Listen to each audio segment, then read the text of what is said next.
I come originally from Eritrea, so I grew up in the capital Asmara, but we were really happy as children when it rains, when rains fall.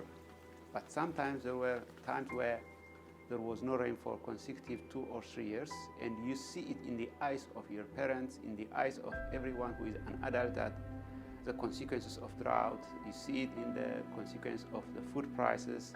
So I was not responsible at the time. I was a kid, but we were sharing the happiness when rains fall, but we're also were impacted by drought when there was no rain for consecutive years. So it was really a good feeling when it rains. The atmosphere in the family, in the house changes, that rains are coming, crops are going to grow, there will be more food.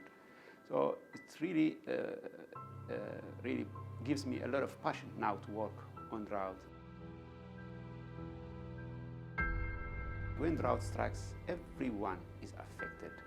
That means it doesn't really discriminate in terms of sectors, in terms of countries, in terms of who is going to be affected. So we have, in the end, realized that drought is not going anywhere.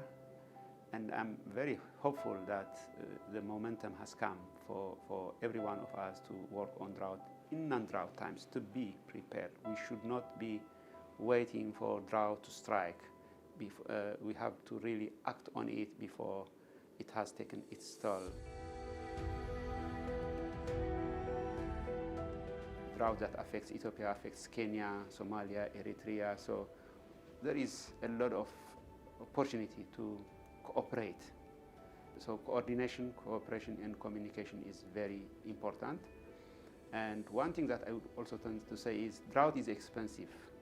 When it strikes and when we are going to respond to it, then it is very expensive. There is a lot of, it makes economic sense to invest in drought measures in non-drought times, then we can really minimize its impact.